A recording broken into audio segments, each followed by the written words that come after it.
আসসালামু আলাইকুম। আজকে আমি আপনাদের সামনে আমাদের কোম্পানির আরেকটি প্রোডাক্ট, সেটা হলো সেলফ কুইক ম্যানেজমেন্ট সিস্টেম। এটা দিয়ে আপনারা মূলত এটা ব্যবহার করা হয় আপনার হসপিটালে, ব্যাংকে সিরিয়াল করার জন্য, সিরিয়াল কাটার জন্য।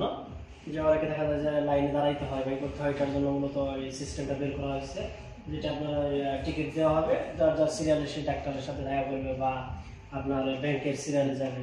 মূলত এটা একটা Windows system, Windows system use করেছে। অ্যান্ড্রয়েডে চাইলে আপনি অ্যান্ড্রয়েড সিস্টেম ব্যবহার করতে পারবেন। এবং এই যে প্রোডাক্টটার এটা কেসটা একটা স্টিলের হার্ড একটা কেস, এবং জাস্ট খালি এটা আপনারা এখানে ক্লিক করলে এখানে 12টায় চাপ দিলে আপনি একটা টিকিট দেখতে পারবেন। মূলত এই টিকিটের মধ্যে আপনার সিরিয়াল নাম্বার দেওয়া থাকবে, প্লাস কাউন্টার নাম্বার দেওয়া থাকবে। আমি আপনাদেরকে এই মেশিনটা ব্যাক সাইডে দেখাবো যে এই মেশিনটার ব্যাক সাইডে কী কী ব্যবহার করেছে, এই মেশিনটার ব্যাক সাইডে কী ব্যবহার করেছে, কীভাবে এটা প্রিন্ট করে, কী প্রিন্টের মেশিনটা দেওয়া হয়েছে, প্লাস এখানে মাদার বোর্ডগুলো কীভাবে আছে, এই জিনিসগুলো দেখাবো আমি। এই যে এখান থেকে মূলত পুরো মেশিনটাকে কন্ট্রোল করা হইতেছে।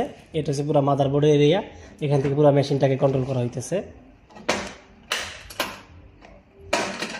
আর এখান থেকে মূলত প্রিন্ট, মানে আমরা কাগজটা যে সিরিয়াল নাম্বার যে প্রিন্ট দেবো, ওই কাগজটা এখান থেকে এই যে প্রিন্টার, এই প্রিন্টার থেকে মূলত এই কাগজটারে কন্ট্রোল করা হইতেছে। এখান থেকে প্রিন্ট করা হয় ইজিলি। এই জিনিসটা যখন আমরা বাটনের মধ্যে চাপ দেবো, অটোমেটিক এখান থেকে প্রিন্ট করা হবে।